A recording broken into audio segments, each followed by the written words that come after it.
고맙습니다. 할렐루야. 오늘 이렇게 금요일 밤 불타는 금요일 주님의 성전에 나와서 하나님을 예배하는 여러분 모두에게 우리 크신 하나님의 도우심과 성령의 충만함이 함께 하시기를 바랍니다. 할렐루야. 옆에 있는 분들에게도 인사합니다. 사랑합니다. 축복합니다. 우리가 지난주에 성금요일 예배 드릴 때도 예수님에 관하여 죽임을 당하신 어린 양 5장에 있는 내용을 다루었는데요. 오늘도 5장 후반부에 있는 내용, 이 내용은 사실은 4장부터 전체적으로 이어지는 내용이라 4장, 5장을 관통하는 주 핵심 주제를 가지고 함께 나누고자 합니다. 4장과 5장은 3장부터 이어지는 건데 3장까지가 어떤 내용인지 혹시 기억하세요? 2장, 3장에 나와 있는 내용은 혹시 기억하시나요? 생소한가요? 잠깐 한번 보시겠습니까? 소아시아 7교회에 관한 이야기가 실려 있는데 우리가 그것을 소아시아 7교회는 나중에 살펴본다고 하고 우리가 다 살펴보지 않고 간단하게만 보고 넘어갔습니다.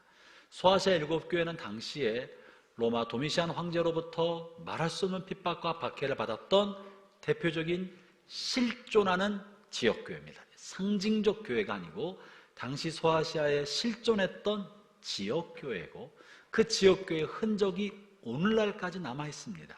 그래서 이것을 그냥 어떤 무형의 어떤 교회를 상징하는 것처럼 이야기하면 적절하지 않습니다. 그리고 그 교회가 어떤 일을 했는지 무엇이 장점이고 무엇이 단점인지 책망받을 만한 이야기와 또 칭찬할 만한 이야기가 이 주님의 말씀 안에 들어있습니다. 이 2장과 3장입니다. 그걸 통해서 하나님께서 마지막 날 주님 앞에 섰을 때 각 지역교회를 향해서도 칭찬할 것이 있고 책망할 것이 있을 거라는 것을 말씀해 주시는 거예요. 우리는 지난 일들 잘 알지 못하고 지나갈 수 있지만 하나님은 지역교회에게 제가 계시록 말씀을 나누면서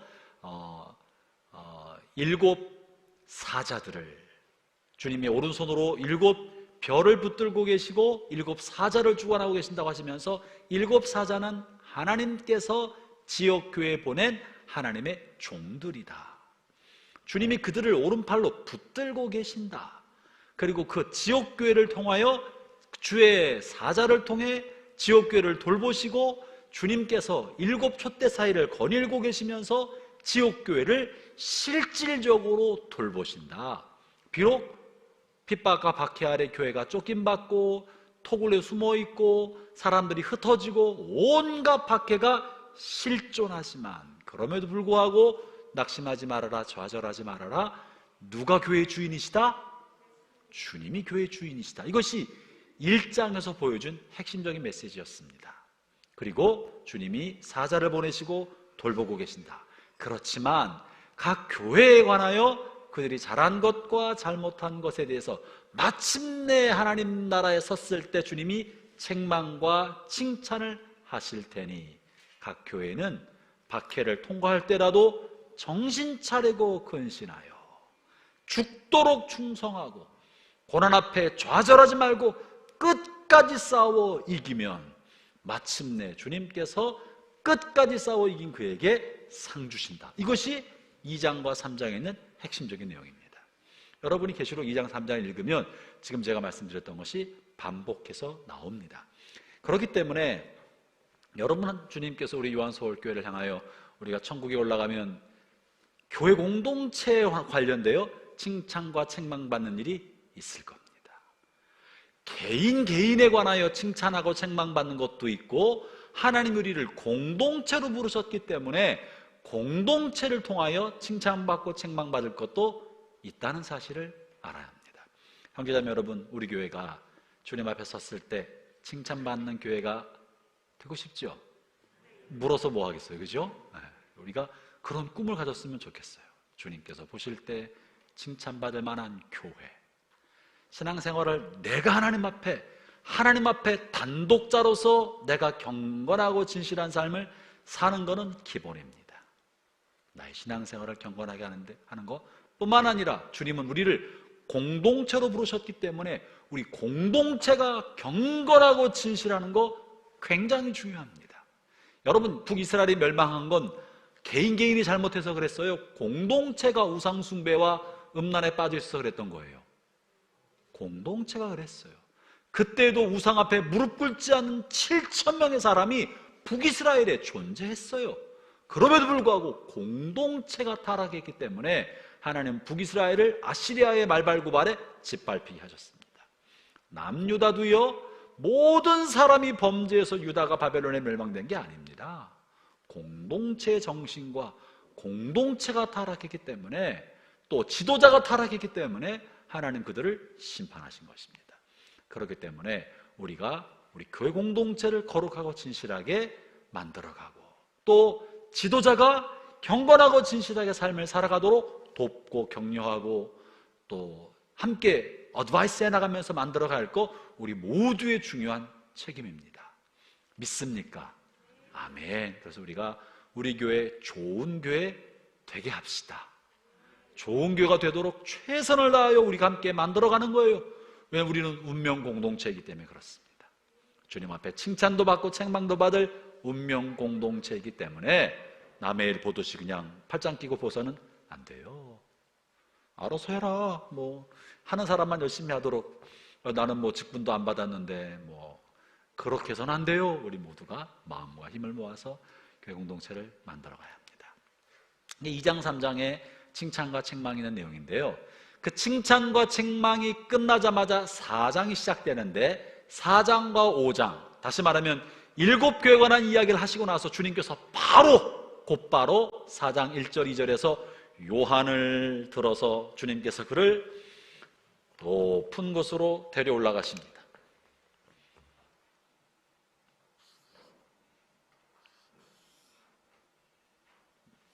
제가 그림을 잘 못 그리는데, 이 계시록이 아무래도 그림으로 나와 있는 언어이기 때문에 그림을 한번 그리려고 노력을 해보겠습니다.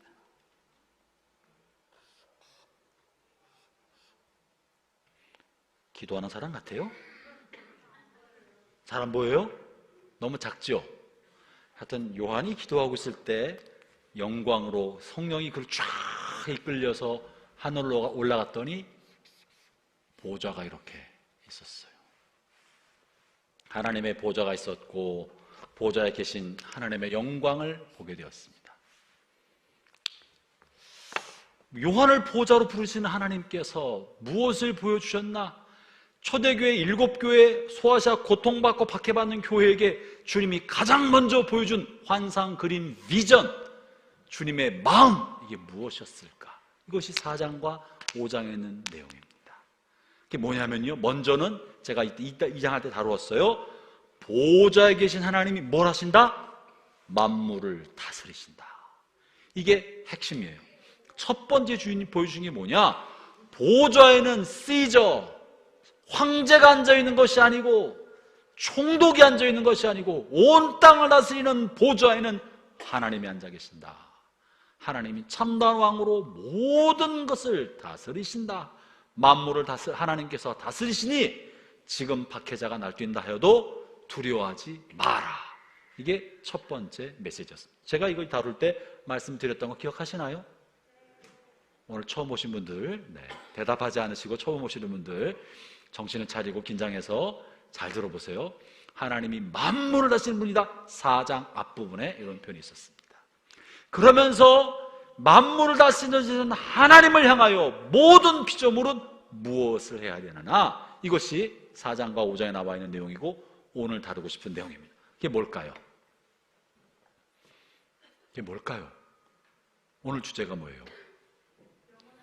영원한 예배, 예배인 것입니다. 만물을 다스리시는 하나님 보좌를 향하여 피조물들은 무엇을 해야 하는가? 하나님을 예배해야 한다. 그것이 핵심인 거예요. 이 땅에 사는 동안에 우리가 신앙생활하면서 전도도 하고 기도도 하고 성경 공부도 하고 예배도 하고 봉사도 하고 교제도 하고 많은 일을 합니다. 이 땅에 사는 우리의 행위 중에 이 땅에서나 하늘에서나 영원토록 지속될 것, 그 중에 대표적인 게 뭘까요? 천국 가면 전도 안 해요, 그죠? 전도할 일 없어요. 천국 가는 성경 공부한다고 모이라고 안 그래요? 세미나 하지 않아요. 천국에서 이제 끝난 거예요. 그러나 예배는 영원하다. 이 땅에서나 천국에서나 예배는 영원합니다. 그렇기 때문에 이 땅에 사는 동안에 예배가 너무 어색하고 불편하고 싫고 이런 사람들은 천국에서 굉장히 고통을 받을 거다. 이게 쉽지 않을 거다. 그래서 여러분 이 땅에 사는 동안 예배를 잘 하시기 바랍니다. 예배, 천상에서 하나님을 향해 우리가 해야 할 건 예배라는 것이 4장 5장에서 이야기하고 있는데, 먼저 보좌 주변에 내 생물이 있다고 말합니다. 제가 보좌를 너무 위에다 그렸네.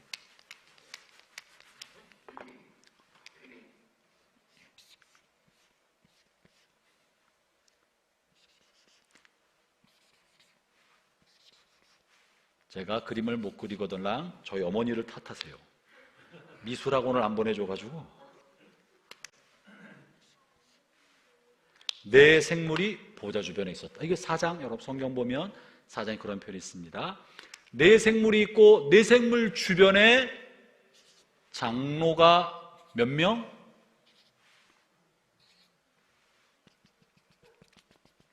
내 생물 주변에 장로가 몇 명이요? 24 장로가 있다고 되어 있습니다.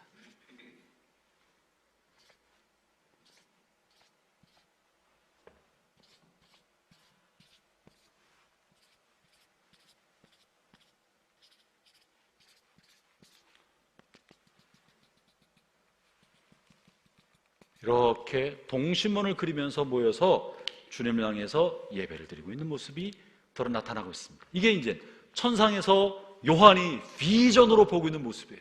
하늘 보좌에 하나님이 앉아 계시고 희한한 모습을 한 사자 같기도 하고 송아지 같기도 하고 독수리 같기도 하고 사람의 모습을 갖고 있는, 사자와 독수리, 송아지와 사람의 모습을 갖고 있는 네 생물이 보좌에 둘러싸고 있었고, 그 바깥으로 24 장로가 둥그렇게 보좌에 앉아서 하나님을 찬양하고 예배하고 있었다.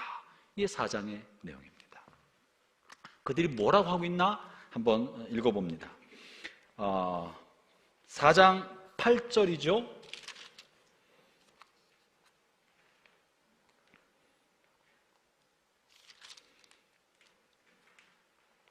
4장 8절, 네 생물이 하고 있는 거죠. 4장 8절 함께 읽어보겠습니다. 시작. 네 생물은 각각 6날개가 있는데 날개 안팎으로 눈이 가득하였습니다. 그것들은 밤낮으로 쉬지 않고 이렇게 외치고 있었습니다. 거룩하시다, 거룩하시다, 거룩하시다. 전능하신 주 하나님, 전에도 계셨고 지금도 계시며 장차 오실 분이시다. 하나님을 향하여 찬양과 찬송을 드리고 있었습니다. 왜 하나님이 고통받고 있는 7교회, 고통받고 있는 지상의 교회들을 향하여 그 교회 대표자로 사도 요한을 천상으로, 성녀로 끌어올리시더니 천상에 하나님이 통치하신다는 걸 보여주시면서 천상에 있는 피조물이 하나님을 예배하는 것을 보여주셨을까? 예배가 신앙의 핵심이기 때문에 그렇습니다. 왜 그렇습니까? 보세요. 잠깐 제가 한번 설명드릴게요. 예배는 단지 우리가 여기서 모여서 성경 말씀 듣고 찬양하고 모임, 집회를 말하는 게 아닙니다. 예배는 신앙의 본질이고 핵심인데요, 여러분, 하나님이 사람을 처음 만드실 때 파란 색깔 보이시나요? 하나님이 사람을 창조하셨습니다. 이사야서 43장 21절 말씀에 의하면 이 백성은 내가 나를 위해 지었나니 곧 나의 찬송을 부르게 하려 함이라. 하나님이 사람을 지으신 목적이 뭐냐? 하나님을 예배하는 거예요. 하나님이 인간을 지은 목적이 하나님을 예배하는 게 목적이었어요. 예배하도록 나의 찬송을 부르기 위하여 하나님은 사람을 지으셨는데, 파란색 말고 예배를 목적으로 지으셨어요. 그런데 인간이 아담과 하와가 사단의 유혹을 받고 하나님 앞에 범죄하고 타락했어요. 여러분, 타락할 때 뱀이 한 말이 뭡니까? 뭐라고 하면서 유혹했어요? 네가 이걸 먹으면 네 눈이 밝아 누구처럼 될 것이다? 하나님처럼 될 것이다. 하나님처럼 되면 하나님과 내가 예배적 관계가 되어 동등한 관계가 돼요. 동등한 관계가 되는 거예요. 그러므로 타락은 뭐냐? 예배하지 않겠다는 거예요. 하나님처럼 되는데 내가 예배할 필요가 뭐 있어? 내가 예배받을 대상, 즉 자기가 왕되고 자기가 통치자가 되는 거, 내가 왕이 되거나 통치자가 되거나 심판자가 되거나 나 자신을 예배받는 대상으로 여기는 거, 이게 타락입니다. 혹은 내가 하나님과 대등한 존재인 것처럼 착각하게 만든 게 사단의 속임이고, 그러다가 우리 인생을 살다 보면 우리가 실제로 우리가 대단한 존재가 아닌 것을 깨달아요. 그죠? 애가 어렸을 때는 안 그런데 20대 때는 덜한데 30대 때 그러고 되고 40대, 50대가 되면 내가 할 수 있는 게 별로 없다는 걸 깨달아요. 20대가 되면 별걸 다 한다고 생각했어. 20대가 되면 저도 위대한 봉사가 돼서 10만 명 앞에서 목회를 하는 그런 목사님들 많아요. 또 한 분야의 공부를 좀 뭘 하면 잘 해놔서 굉장히 역사 이름을 남기고 노벨상을 타고 온갖 상상을 많이 해요. 나이 먹고 50대가 되면 내가 할 줄 아는 게 별로 없구나. 60대가 되면 내 몸 하나 간수하기조차 힘든 삶이구나. 성공했던 실패했던 성공한 실패, 그 모든 게 나로부터 나온 게 아니라 나를 도와줬던 수많은 사람들과 마침 그렇게 됐던 환경들 때문에 됐다는 것을 깨달아요. 그래요, 안 그래요? 나이 먹고 이걸 못 깨달은 사람이 있으면 아직도 철이 없는 거야. 이거 내가 잘 된 게 내 능력이 아니라 누군가의 도움과 마침 그때 도와줬던 선배와 친구와 주변 환경 때문에 내가 그렇게 된 거지, 아무도 없었다면 이거 턱도 없지. 그걸 알아요. 그러면서 우리 자신이 연약해질 때 내가 의지할 만한 도움의 대상이 있어야 되는 걸 발견해요. 나의 연약함을 극복하기 위해서 내가 찾아야 할 대상, 그 대상을 의존하고 의지하기 시작합니다. 내가 왕되든지 다른 무엇을 왕 삼든지 뭐를 해요? 우상 숭배합니다. 하나님 말고 의존하는 대상이 생기는 거예요. 이게 타락입니다. 그죠? 이게 타락이에요. 그러면 이 타락에서부터 회복시키는 게 뭡니까? 구원은 뭡니까? 결국 구원이란 결국 뭔가? 구원은 천국 백성 만들어주는 것도 아니고 죄를 씻겨주는 게 목적이 아니라 구원은 예배의 회복이에요. 이게 구원인 거예요. 회복이 뭐냐?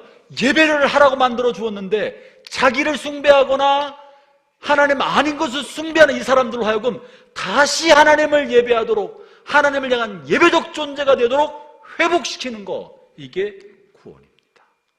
예수님이 하신 일은 이 일입니다. 그래서 미국의 복음주의적 설교학자고 신학자인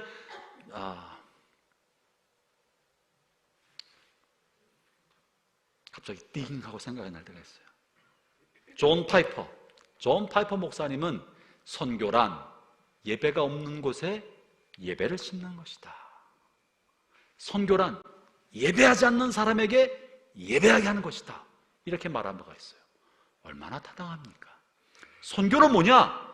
교인들을 만들어내는 것 아니고 교회를 세우는 것도 아니고 예배가 없는 그곳에 예배를 세우는 것이고 예배하지 않는 사람으로 하여금 하나님을 향해서 예배하도록 만들어주는 것, 이게 선교입니다. 왜? 하나님이 우리를 예배하도록 만들었는데 자기를 예배하거나 다른 것을 예배하니까 이것을 다시 돌려서 하나님을 예배하도록. 그러므로 전도라고 구원받았는데 그 사람이 예배가 안 된다, 이건 뭔가 잘못된 거예요. 왜 구원이 뭔데? 천국에 튀겠다는 거, 그런 거 아니라고요. 천국 튀겠다는 게 예배가 아니에요. 사형리 달달달 암송시켜서 앵무새처럼 하게 만들어 구원받는 거, 그거 아니에요. 구원은 하나님과의 관계가 회복되어서 하나님을 향한 예배적 존재가 되게 만들어주는 게 구원입니다. 이게 안 되면 아무 소용이 없어요. 우리가 영혼을 돌보고 제자교육하는 목적이 뭡니까? 그로 하여금 이것이 아무것도 아니고 우리가 참으로 예배할 대상은 하나님이심을 명확하게 인식시키고 자기의 삶에 하나님을 예배하도록 만들어주는 게 제자 양육입니다. 왜 아멘을 안 하실까? 하나님을 예배하는 삶을 살도록 잘 도와주는 게 제자 훈련이에요. 성경 공부 많이 하는 게 목적이 아닙니다. 암송을 많이 시키는 게 목적이 아닙니다. 이것저것 봉사를 많이 시키는 게 목적이 아닙니다.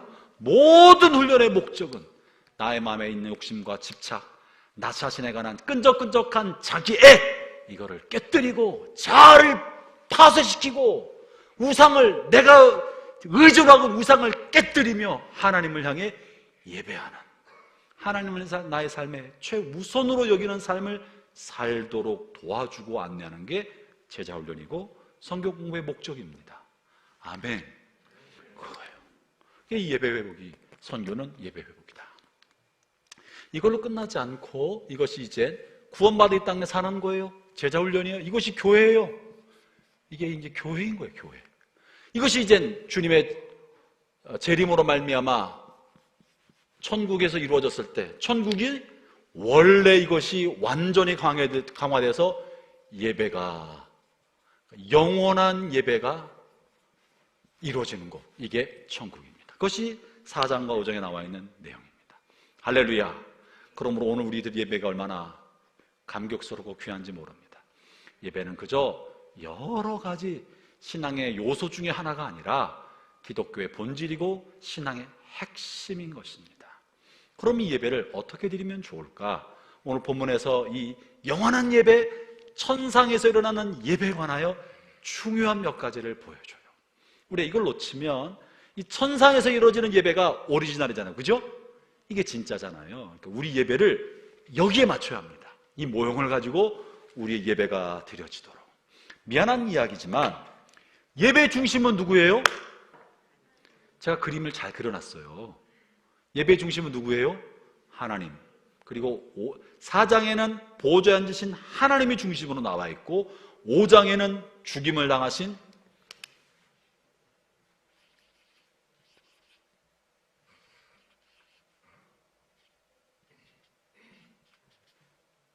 제가 그림을 못 그리면 우리 어머니 탓을 하세요. 죽임을 당하신 어린 양 같은가요? 죽임을 당한 것 같진 않나요? 이 죽임을 당하신 어린 양, 이렇게 해놔야 되겠구나. 십자가를 지고 가시는 어린 양이 5장에서 예배 중심에 들어갑니다. 여러분 성경을 펼쳐서 눈으로 훑어보세요. 24장로와 네 생물이 어린 양을 향해 경배를 드리고 찬양하고 어린 양이 중심으로 등장합니다. 이 예배, 그래서 예배 중심은 하나님과 어린 양이신 그리스도입니다. 우리는 굉장히 인간적이어서 오늘날 교회에서 드리는 많은 예배가 하나님 중심보다는 사람 중심으로 돌아갈 때가 너무 많아요. 사람 중심은 뭔가 내가 은혜 받는 게 예배라고 생각해요. 내게 좋은 게 예배라고 생각해요. 교회 와서 은혜 받으려고만 해요. 은혜 받으면 좋은 예배, 은혜 받지 않으면 좋지 않은 예배, 문제 있는 예배. 은혜 받는 건 너무나 필요한 일이지만 예배의 본질은 누가 핵심이다? 하나님이 핵심입니다. 그러니까 은혜는 누가 받아야 되는 거예요? 하나님이 받아야 됩니다. 은혜의 본질은, 예배의 본질은. 그래서 예배 때 지금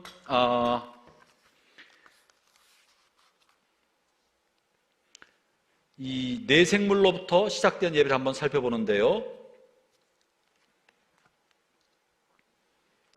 예배가 예배답게 되려면, 참다운 예배, 영원한 예배가 되게 하려면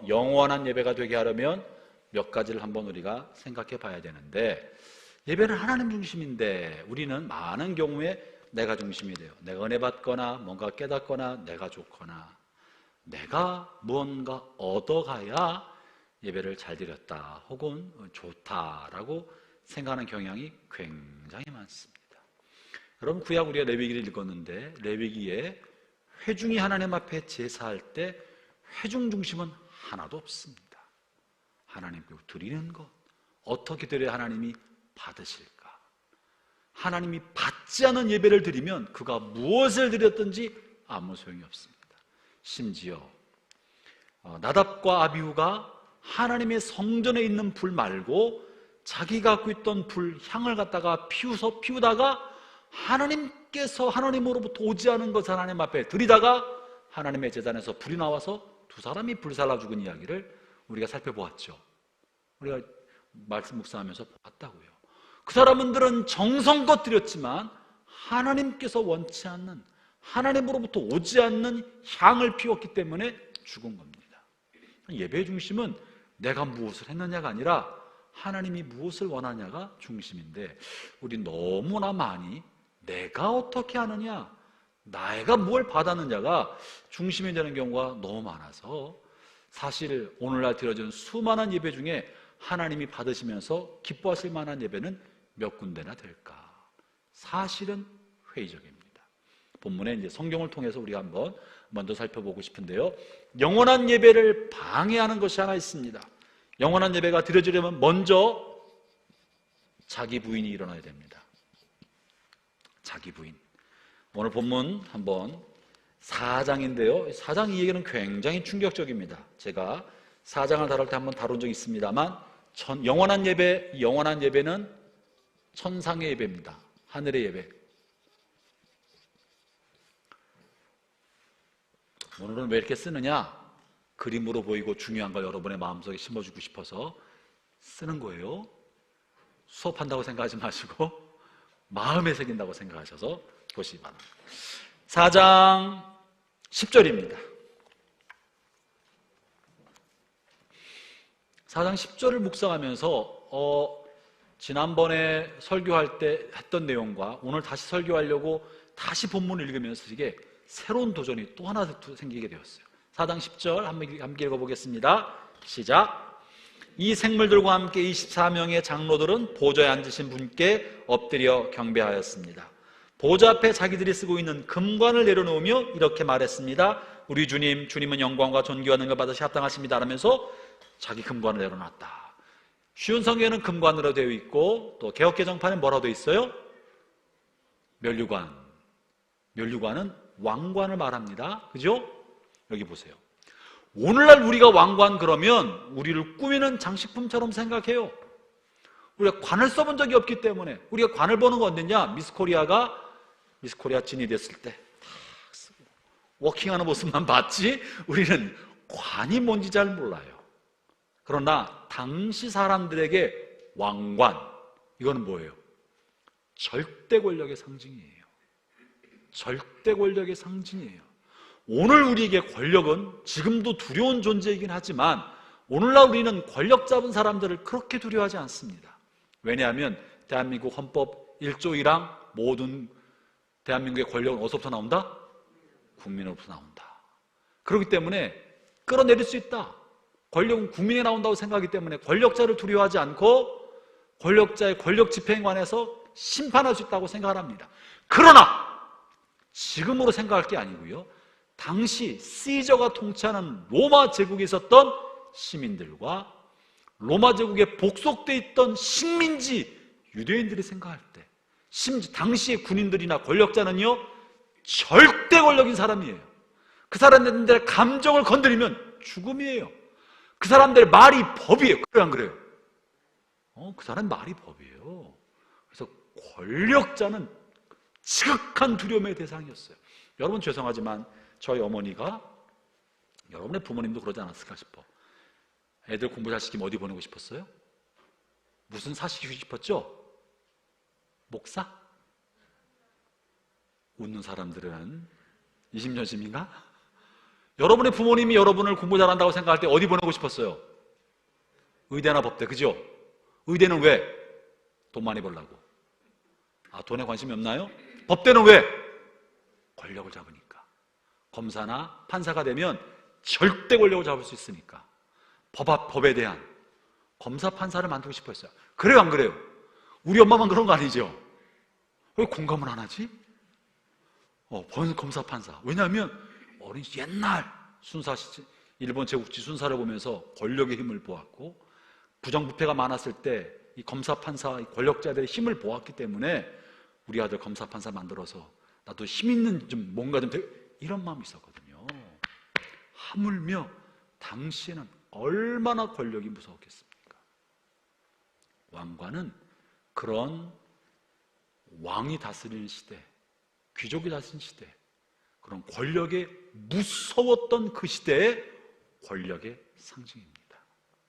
이 사람들이, 이 24장로들이 이 땅에 사는 동안, 24장로들은 제가 저번에 설명할 때도 구약시대 12지파를 대표하고 신약시대 12사도를 대표하여 이 땅에 신구약을 통틀어 살았던 모든 시대의 하나님을 경외했던 백성들을 대표한다라고 말씀을 드렸어요. 그들이 이 땅을 사는 동안에 믿음을 따라 경건한 삶을 살아서 하나님이 그들을 높여주시고 성경에 약속한 대로 죽도록 충성하라 그러면 내가 생명의 멸류관을 내게 주리라, 생명의 왕관을 주리라. 그래서 그들은 생명의 묘왕관, 금관, 멸류관을 받아서 24 장로 리더가 돼서 주님 보좌 가까이서 주님을 섬기는 사람들이 된 거예요. 절대 권력을 가진 것처럼 보여요. 그런데 이 당시에 그런 권력의 무서움을 알았던 사람들이 뭐라고 지금 표현하고 있어요? 24장로가 금관을 어떻게 했다고요? 벗어내렸다고요. 벗어 던졌다고요.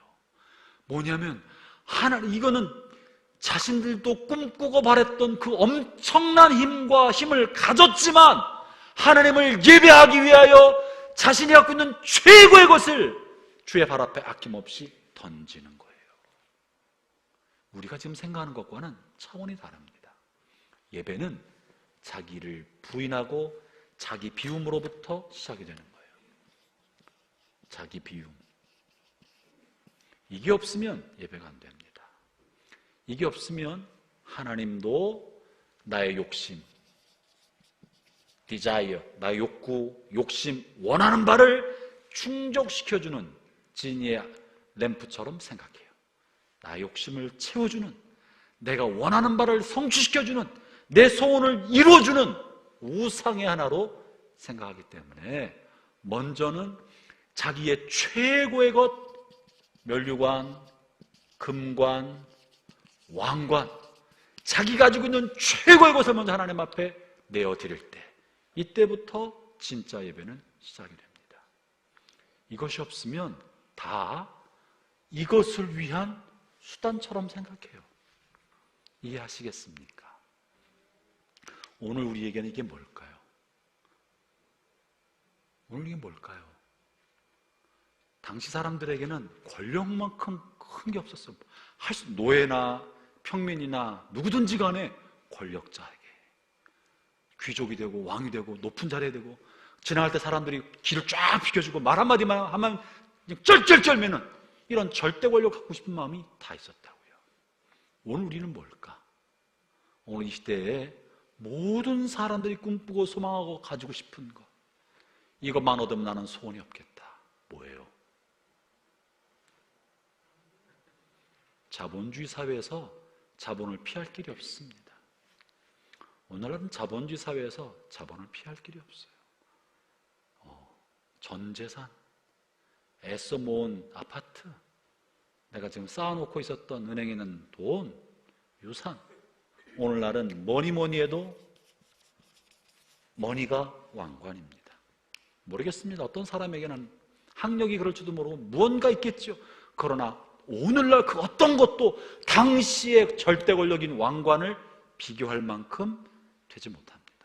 그럼 오늘 우리 하나님을 진짜 예배하려면 먼저는 내 안에 있는 이런 거, 왕관, 내가 집착하고 있는 거, 붙들고 있는 거를 내려놓을 때에만 진짜 예배는 그때부터 시작이 돼요. 예배가 하나님 앞에 온전한 예배로 들어가지 못하는 까닭은 이걸 다 움켜두고 있기 때문에 진짜 하나님 앞에 엎드리지 못하고 하나님 뭔가 나에게 센 걸 요구할까봐 주춤주춤하는 거예요. 오늘 아침이었나요? 기도가 정말 필요할 때 세 가지 말시아에서 했던 거 여러분 기억하십니까? 말시아 듣고 온 사람이 한 5명 정도 되는 것 같으네. 여치된 노릇이에요. 기도가 정말 필요한 세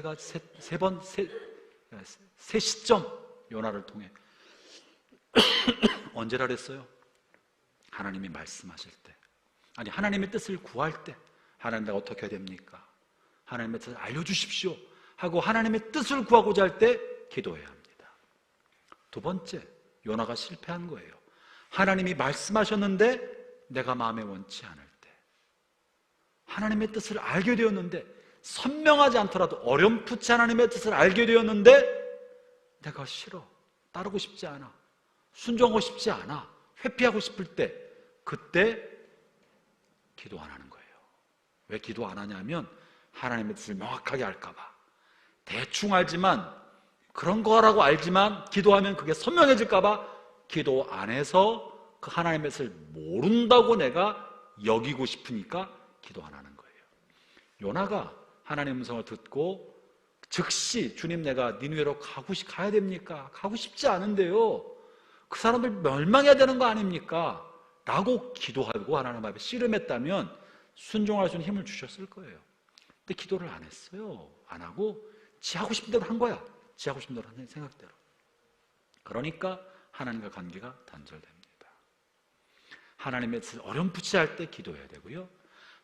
하나님의 뜻을 선명하게 할 때 순종할 수 있도록 기도해야 됩니다. 예수님도 그때 기도하셨잖아요. 겟세마네 동산에서. 아버지, 할 수만 있으면 이 잔이 나에게서 지나게 해주십시오. 예수님 십자가 지시는 게 부담스러웠기 때문에 기도하신 거예요. 그랬더니 주님이 도우셔서 그가 십자가를 극복할 수 있도록 힘과 용기와 믿음의 확신을 주셨잖아요. 형제자매 여러분, 여러분이 갖고 있는 면류관과 금관이나 머니나 뭐든지 하나님을 예배할 때 내려놓는 게 무거운 짐이 되고 싫고 어색하고 피하고 싶을 때 그때야말로 예배해야 할 때고 기도해야 할 때인 줄로 믿기를 바랍니다. 이게 첫 번째입니다. 먼저는 자기를 부인해야 한다. 금관을 내려놓아야 참다운 예배가 된다. 이 24장로들은요, 이 금관 누구한테 받은 거예요? 누가 줬을까? 시저가 줬을까? 누가 줬을까요? 예수님이 주신 거예요. 그죠? 한평생 순종하는 삶을 살았던 그들에게 생명관을 씌워주셨는데 주님께서 한평생 수고와 헌신에 대한 보상으로 주신 것임에도 불구하고 주님을 생각할 때, 나를 위해 죽으신 어린 양을 생각할 때 주님, 나는 이것을 감당할 수 없습니다. 다 주님의 것입니다. 없어도 괜찮습니다. 주님의 것인걸요 하고 과감하게 모든 권력, 절대 권력을 상징하는 금관마저도 주님께 벗어던진 거예요. 여러분, 이게 진짜 아닙니까? 이게 진짜잖아요. 저나 여러분이나 한평생 신앙생활하면서 자기를 부인하고 주님이 나를 구원하시 주님만 생각하면 내가 가진 모든 것, 주님이 나에게 주신 선물까지도 아무것도 아닙니다. 내어드릴 수 있게 되기를 바랍니다. 여러분, 무엇을 얻던지 간에 하나님이 당연히 선물로 준 것까지도, 당연한 권리도, 우리의 권리, 나의 감정, 나의 상급, 내가 얻어낸, 나 자신이 얻어낸 어떤 것이든지 간에 나의 것을 부인하고 내려놓을 때에 예배 관계가 문이 열린다. 사실 이게 우리가 잘 안 되는 거예요. 이게 어려운 거예요. 그러나 하나님 앞에 자신을 비우는 연습을 끊임없이 하지 아니하면 우리의 예배는 우상숭배처럼 돼서 내 안에 있는 욕구를, 무언가 필요를, 집착을 채워달라는 지니, 알라딘의 요술램프의 지니처럼 주님이 나를 채워주시기를 구하는 그런 어리석은 하나님을 우상처럼 섬기는 사람이 될 수 있다는 것을 잊으면 안 됩니다. 이게 천상에서 보여주는 거예요. 하나님을 예배할 때 그들은 하나님으로부터 받은 면류관마저도 벗어던졌다는 것이죠. 그래서 여러분, 예배를 방해하는 가장 큰 적이 누군가? 바로 자기입니다. 자기야말로 예배를 방해하는 가장 큰 요소다. 자기 생각, 자기 감정, 자기 철학, 자기 마음에 원하는 것, 자기의 이런 것들이. 여러분, 예배 드릴 때 우리가 예배 드릴 때 할 수만 있으면 먼저 예배를 드리기 시작할 때 자기를 비우는 시간을 가져야 합니다. 그러지 않으면 예배당에 올라올 때 이미 우리의 심령 가득히 누가 주님으로 계세요? 내가 주님으로 계세요. 내가 주님으로 앉았다가 예배 끝날 때까지 자기가 주인으로 딱 하는 사람도 있어요. 내가 원하는 것만 받고 원치 않는 건 다 튕겨내고, 내가 기분 좋은 얘기 하면 웃고 웃어주고, 내 마음에 맞는 얘기를 하면 은혜 받았다, 오늘 설교 좋다고 생각하고, 마음을 거스르는 얘기하면 다 튕겨내고, 오늘 왜 저딴 소리를 하고 앉아있나, 온갖 생각을 하고, 자기가 주인 되었다가 취사 선택하고 백화점처럼 자기가 쇼핑하다가 나가는 사람들 굉장히 많습니다. 그게 무슨 예배가 되겠어요? 종교 집회에 참여하러 간 거지. 자기를 비워야 주님이 채워집니다. 그렇기 때문에 예배당에 들어오는 순간 이미 자기가 가득 차기 때문에 앉자마자 깊은 예배가 된다는 건 거짓말이에요. 어떻게 하면 좀 더 나을까요? 미리 와서, 시간 전에 와서 자기를 비우는 시간을 가져야 돼요. 네.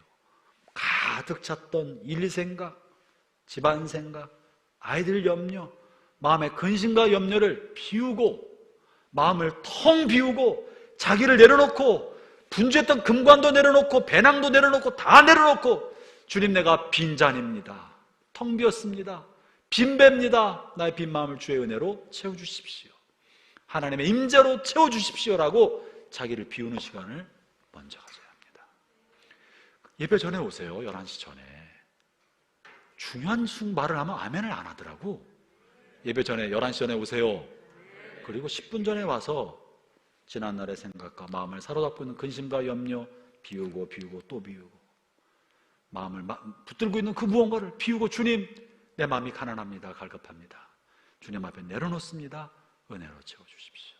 앞으로는 그래서 우리 찬양팀들이 예배 10분 전에는 다 끝내고 그냥 음악만 틀어주시면 좋겠어요. 그래서 성도들이 와서 조용히 침묵하면서 자기를 비우는 시간을 갖고, 주님 만나는 예비 시간을 갖고 나서 그 다음에 사도신경으로 주님 앞에 진지하게 신앙 고백하고 찬양으로 나갑시다. 아멘입니까? 그게 진짜 아니겠습니까? 우리 하나님을 예배한다고 하면 마음이 들여져야지.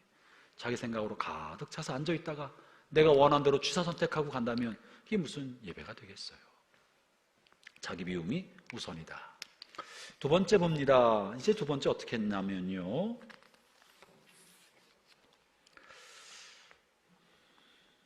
5장 8절을 한번 보겠습니다. 오늘 9절부터 보았는데요, 8절에 또 특별한 내용이 들어있습니다. 9절 시작, 8절입니다. 5장 8절 시작.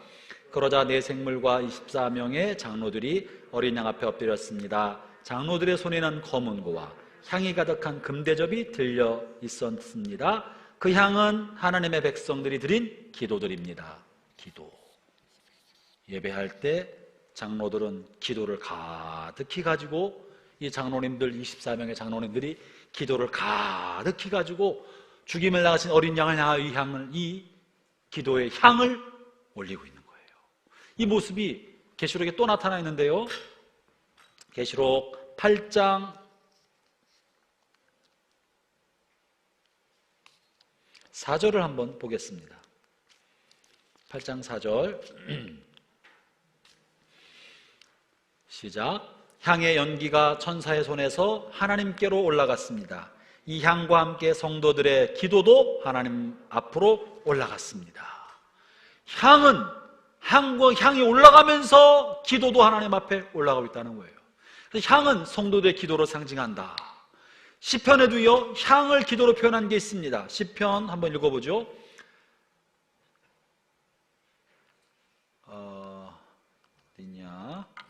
141편 2절을 보겠습니다. 시편 141편 2절을 함께 보죠.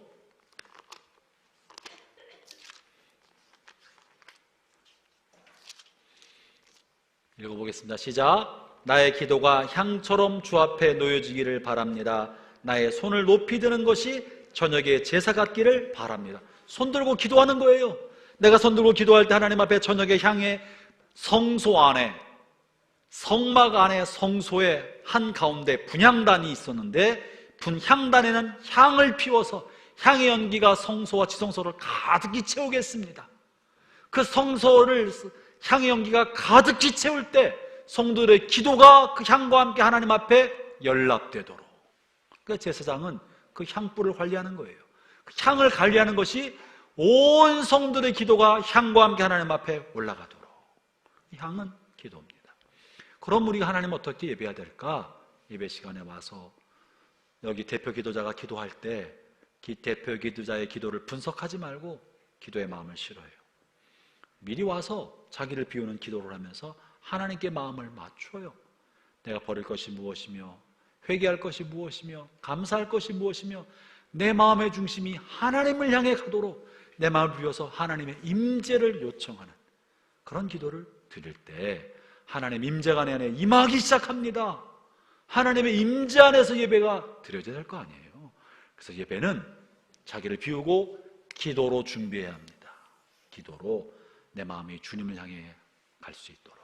이 기도에는 예배 때 드려야 할 기도는 회개와 감사, 기도를 예배 시작 때 먼저 드리는 것이 좋습니다. 지난 날을 자기를 비우면서 예배 전까지 지었던 죄와 연약함과 허물을 하나씩 하나씩 생각나게 해주시기를. 주님, 내가 주님 만나고자 왔는데 주님 만나는 때 부끄러운 게 뭡니까? 주님 얼굴 배울 때 민망하게 만드는 건 뭡니까? 내가 다 회개하기를 원합니다. 꺼리끼는 게 뭡니까? 회개하기를 원합니다. 하나씩 하나씩 고백하고, 주님께서 내게 지난 일주일 동안 베푸신 은혜는 뭡니까? 내가 감사하겠나이다. 감사의 제사를 주 앞에 먼저 드리겠나이다. 감사함으로 주님의 성소의 문을 열고 들어가겠나이다. 감사의 고백을 드리는 겁니다. 형제자매 여러분, 저는 우리 모두가 회개하는데 선수가 되기를 바랍니다. 회개란, 누가 회개를 잘하냐 하면 자기 성찰을 잘하는 사람이 회개를 잘해요. 그러니까 우리는 자기를 성찰해야 돼요. 아침마다 저녁마다 나 자신을 거울로 비춰보면서 내 마음의 행동이 아니라 행동 이면에 숨겨있는 자신의 마음을 비추어보고, 내가 왜 이렇게 행동하는지, 나의 감정이 왜 지금 상했는지, 내가 그때 왜 화를 냈는지, 내가 그때 눈이 왜 돌아갔는지, 내가 그때 왜 내 머리에 스팀이 올라왔는지 자기를 성찰하면서 마음의 동기 뿌리부터 하나님 앞에 드러내고 고백하고 회개하는 힘, 자기 성찰의 힘이 회개를 가져옵니다. 이런 성찰 없이 입으로만 그냥 그 회개는 아무 소용이 없습니다. 그리고 이 성찰의 힘을 가지고 있는 사람은 감사의 깊은 제목을 가져요. 자기를 돌아볼 줄 아는 사람은 다른 사람들에게 베푼 은혜에 대한 감사도 돌아볼 줄 압니다. 그래서 감사와 회개로 마음을 준비하고, 이 마음 안에 주의 성령이 홀리 스피릿 임하시도록 성령의 임재를 요청하는 기도를 1, 2, 3 드릴 때, 이게 예배를 위한 준비예요. 이러면 우리가 주님 앞에 나가서 주님 만날 준비를 할 수 있지 않겠습니까? 이게 두 번째입니다. 세 번째, 그러면 무엇을 해야 될까? 기본적으로 천상 예배가 이렇게 드려진다는 거예요. 이렇게 거기는 회개할 게 없지만, 그죠? 이 땅에 사는 우리는 회개하는 거예요. 세 번째는 이제 쓰기 전에 말씀드려야죠. 성경 보고 합니다. 성경 5장 9절을 보겠습니다. 5장 9절이지, 오늘 보면 9절이에요. 함께 읽겠습니다. 5장 9절 시작. 그들은 어린 양에게 새 노래로 찬양하였습니다.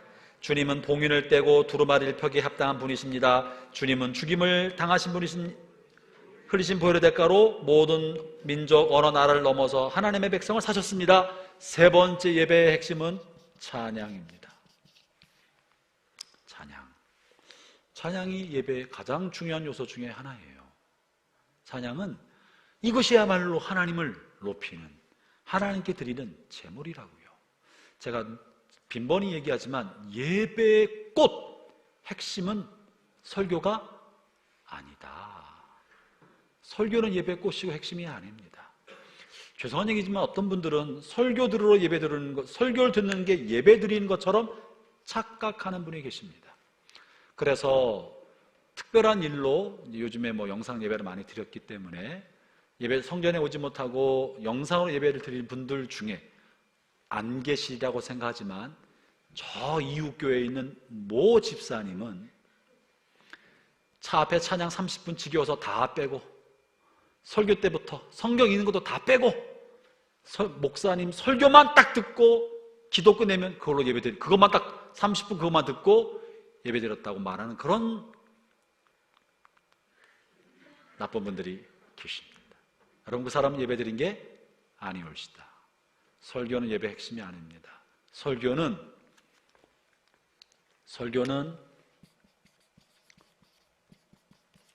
예배 중에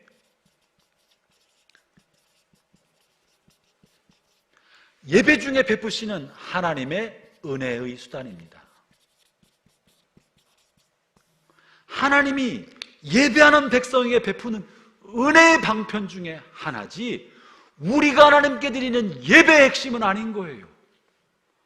하나님을 예배하는 백성에게 하나님이 복을 주시고 은혜를 주시는 건데, 그 복이 축도를 통한 축복의 선언, 이것이 하나고, 예배 동안 베푸신 하나님의 복 중에 하나는 말씀을 통해 우리에게 은혜를 주시는 거, 이게 하나님이 주신 복입니다.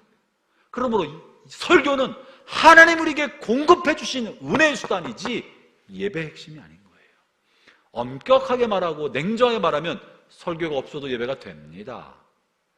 내가 은혜 받는 건데 안 받는 거니까 내가 하나님께 드리는 거는 설교가 아니라고요. 설교 시간에 얌전하게 앉아서 집중해서 은혜 받는 게 예배 잘 드렸다? 아니에요. 자기 은혜 받으려고 하는 거지. 내 말이 심했나요? 오늘 분위기 안 좋네. 설교는 하나님의 은혜의 수단이기 때문에 우리가 하나님께 드리는 것으로서 가장 중요한 건 찬양이다. 그렇다고 해서 다음 시간부터 설교 시간에 딴짓하거나 졸거나 나가버리거나 그러진 않을 거라고 생각합니다만 우리의 생각을 바꿀 필요가 있다. 하나님 은혜로서 설교를 아멘으로 받고 기쁨으로 받고 하나님의 말씀으로 받는 것은 매우 중요한 예배자의 태도입니다. 그러나 우리가 더 집중해야 할 것은 찬양이다. 이 찬양을 좀 더 제가 이야기 나누려고 합니다. 찬양을 어떻게 하면 좋을까? 어떻게 해야 천상에서 드려지는 천상의 예배, 영원한 예배의 찬양이 나타날까? 지금 천상의 예배, 영원한 예배의 핵심은 찬양입니다. 찬양 어떻게 이루어졌나 볼까요? 이제 지우겠습니다. 요거 너무 중요한 거고. 자, 먼저 4장부터 한번 보죠. 4장 5장이 천상의 예배인데 4장 8절에 4장 8절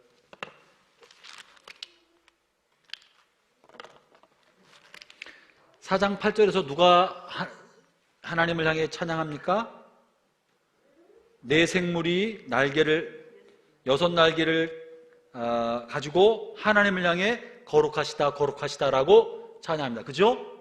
네 생물이 먼저 찬양합니다. 이들이 제일 첫 번째 하나님을 향하여 찬양하기 시작합니다. 찬양하기. 두 번째 그 다음 어떻게 되느냐 하면요, 10절 이 생물들과 함께 10절 이 생물들과 함께 4장 10절입니다.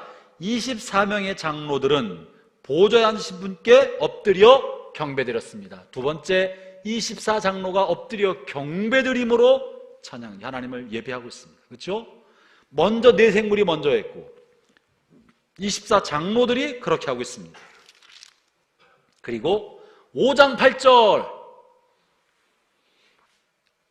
누가 했습니까? 제가 읽어보겠습니다. 그러자 네 생물과 24명의 장로들이 어린 양 앞에 엎드렸습니다. 누가? 1번과 2번 동시에. 그죠? 네 생물과 24장로가 이번에는 같이 하나님을 찬양하기 시작합니다. 그 다음에 11절 한번 읽어주세요. 시작.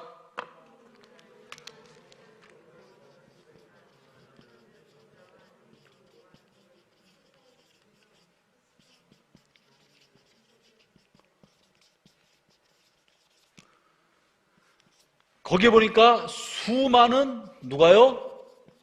천사들이 그 다음 이어서 찬양하기 시작합니다.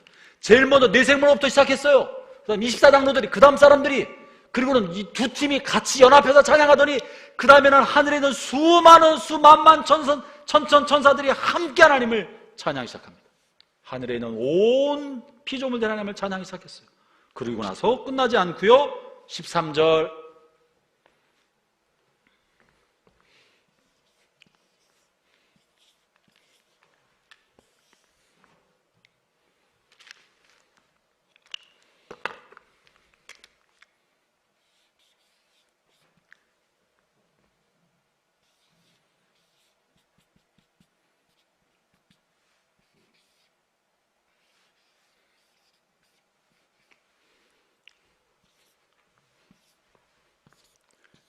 괜찮게 그렸죠? 13절 뭐라고 돼 있어요? 하늘과 하늘에 있는 새들과 땅과 바다에 있는 모든 것들이 외치는 소리도 들었습니다. 뭐라고 외쳐져요? 보좌에 계신 분과 어린 양께 찬송과 존귀 영광과 능력을 영원 무궁히 올려드립니다. 할렐루야.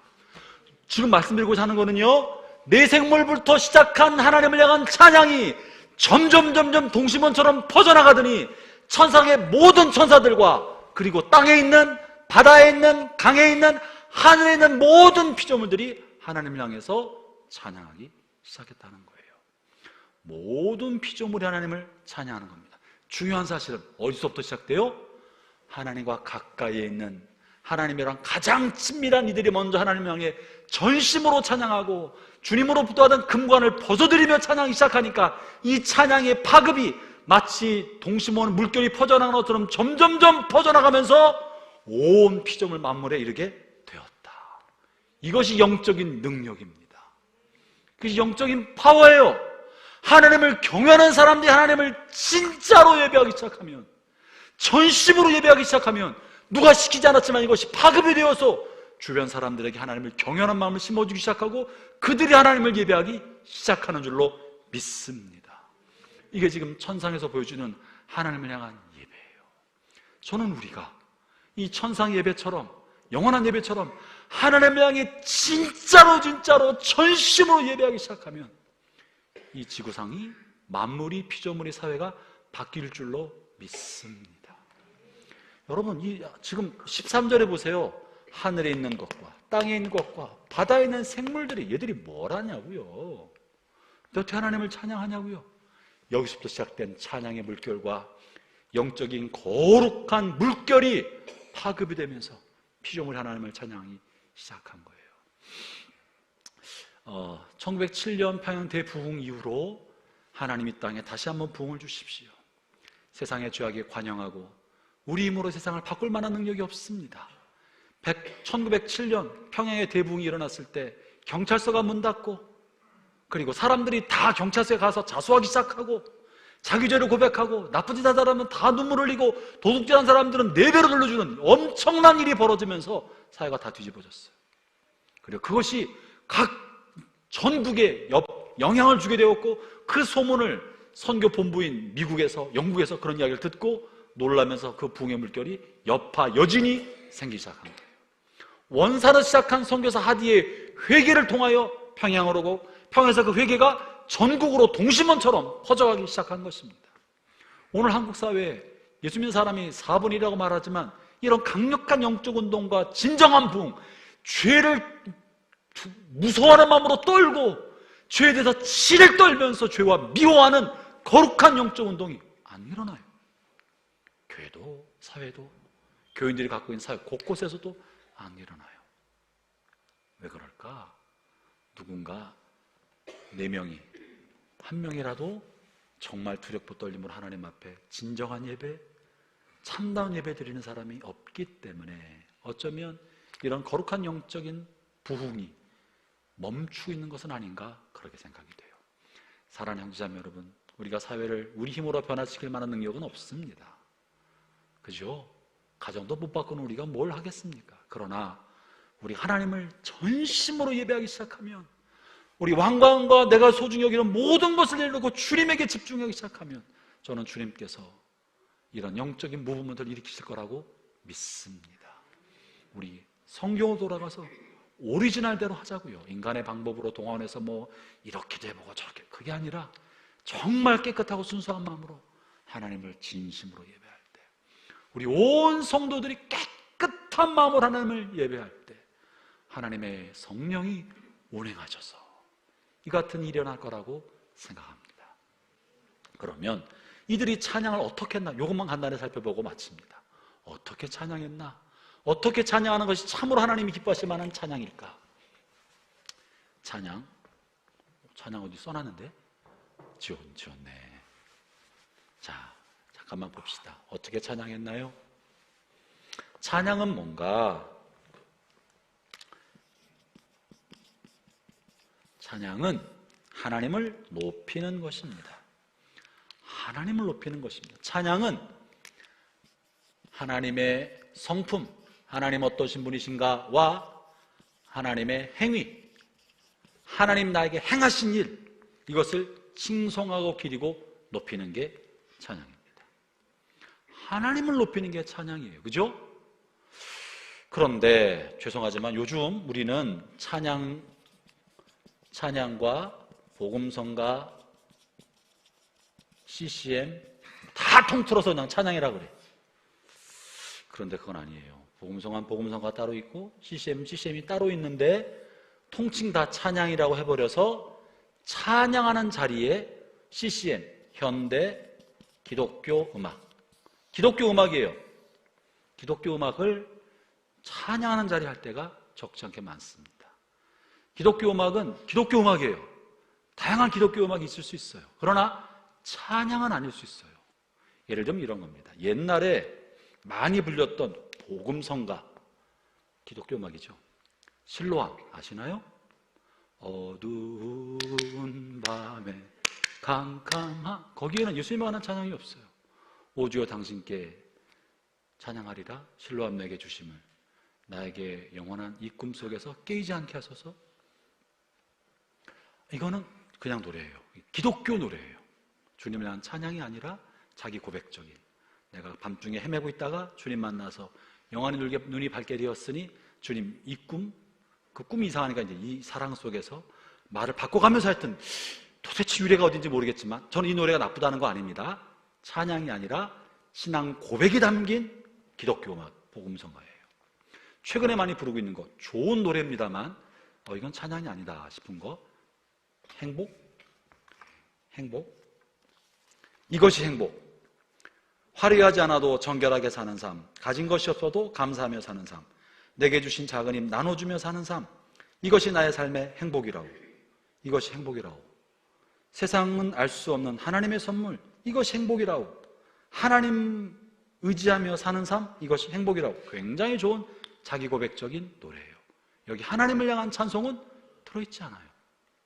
하나님 이름은 들어있으나 하나님을 향하고 있는 것이 아니라 세상으로부터 내가 복음적인 삶을 살리라 하는 자기 고백이 담겨있는 복음성가 내지는 현대 기독교 음악이에요. CCM, 기독교 음악, 자기 고백이 들어있는, 기독교적인 고백이 들어있는 그 고백 음악이지 하나님을 향한 노래는 아닌 거예요.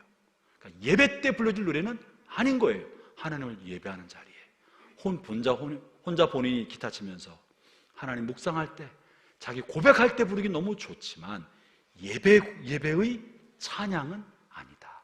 그러니까 기독교 음악을 다 찬양이라고 말하면 안 되고 하나님을 향한 찬양이 있다고요. 왕이신 나의 하나님, 내가 주를 높이고 영원히 주의 이름을 찬양하리이다. 하나님을 향한 우리의 고백이 담겨있는 게 찬양이에요. 찬송가 안에도 이건 찬양이 아닌데 자기 고백이 담긴 게 들어온 게 적지 않아 있어요. 나의 사랑하는 책 아시나요? 나의 사랑하는 책, 비록 헤어졌으나, 떨어졌단 말이죠. 낡았단 말이죠. 비록 헤어졌으나 어머님의 무릎에 앉아서 재미있게 듣던 말, 그때 일을 지금도 내가 잊지 않고 기억합니다. 귀하고 귀하다 우리 어머님이 들려주시던 재미있게 듣던 말, 이 책 중에 있으니 이 성경 나는 사랑합니다. 이게 어떻게 찬양이야? 성경을 칭송하는 노래지. 자기가 어린 시절 엄마를 통해 배웠던 신앙을 되새기는 기독교 신앙 고백의 노래지 하나님을 향한 찬양은 아닌데 이것이 이제 찬송관에 들어서 불리고 있습니다. 제가 하는 말은요, 지금 말하는 이 노래들이 잘못됐다거나 틀렸다는 말이 아닙니다. 오해하지 마세요. 좋은 자기 고백이 담겨 있지만 찬양은 아니다.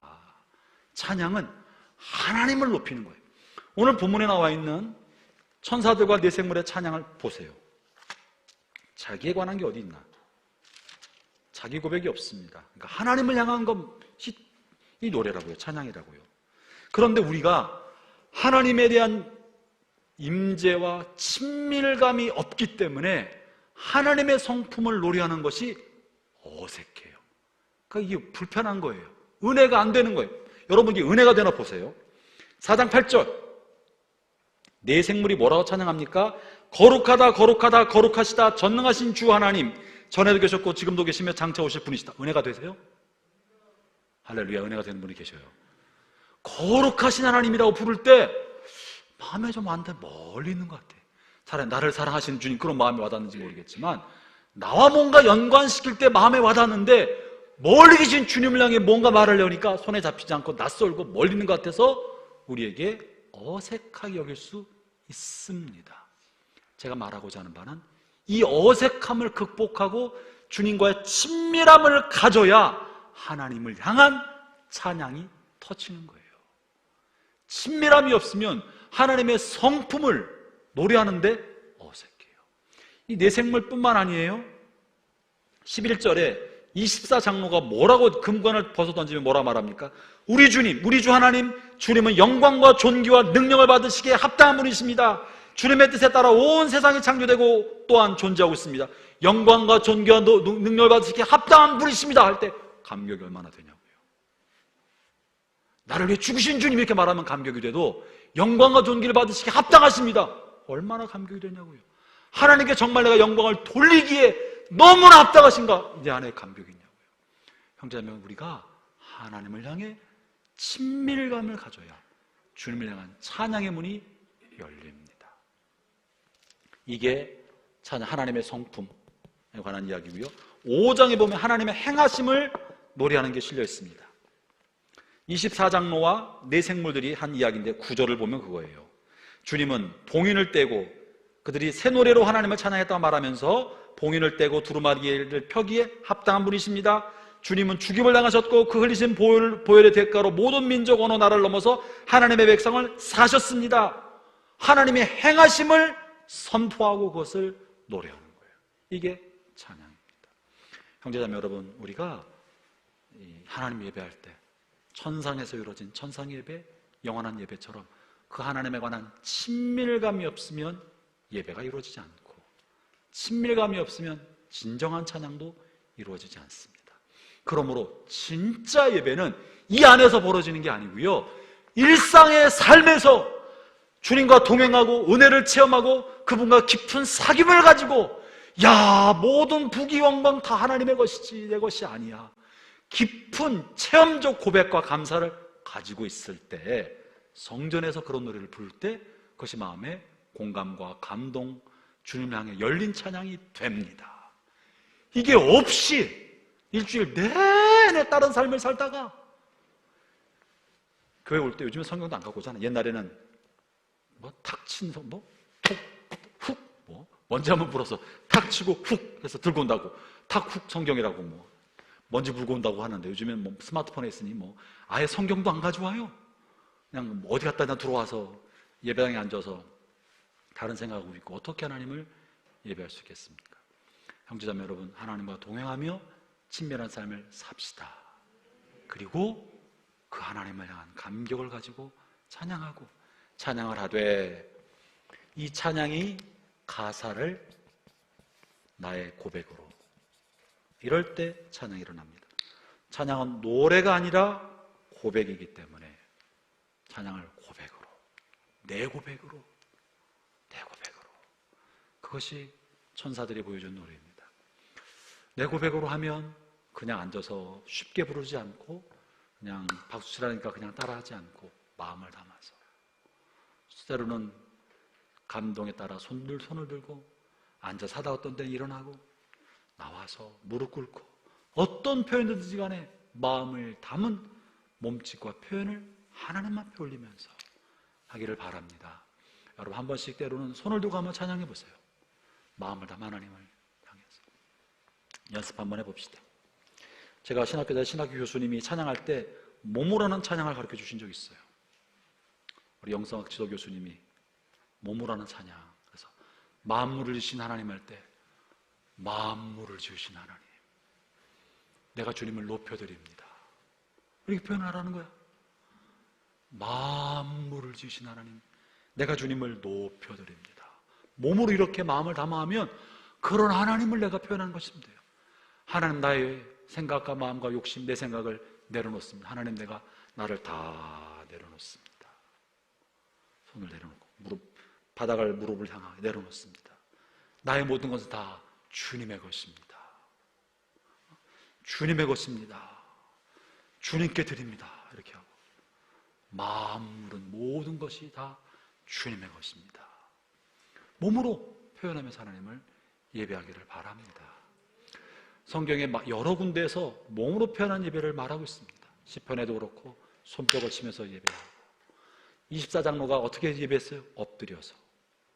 아니, 당시 최고의 신앙인들 대표되는 24장로가 하나님 앞에 엎드려서 예배했는데 왜 우리는 뻣뻣하지 이렇게? 엎드리는커녕 무릎 한 번 꿇기가 어려우니 왜 이렇게 뻣뻣하고 교만하냐고요. 여러분 한번 주일 예배 때 우리 엎드려 볼까? 무릎 꿇어 볼까요? 그리고 우리 찬양 인도하신 목사님이 일어서라 말하지 않고 각자 알아서 일어나 한번 볼까요? 이번 주일날 보겠어요.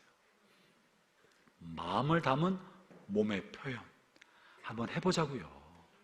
사랑은 표현하는 것만 사랑이라고 하잖아요. 그러니까 손을 들어서 찬양해보고 한번 우리가 복도에서 무릎 꿇는 게 다른 사람 눈에 쟤 왜 이래? 이렇게 하지 않고 너무 자연스러운 교회가 되었으면 좋겠어야 할 때 다 같이 일어나 찬양합시다 하지 않고 알아서 마음의 감동과 은혜를 따라 몸으로 표현하고 싶을 때 일어나고 손 들고 손뼉도 우리 박수 치며 찬양합시다 하지 않고 내가 내 마음에 따라서 정말 무르듯이 자연스럽게 우리 몸으로 표현하면서 예배를 드렸으면 좋겠습니다. 여러분 몸으로 예배를 찬양을 표현해 보시기를 바랍니다. 지금 24장로들이 그렇게 표현하고 있는 겁니다.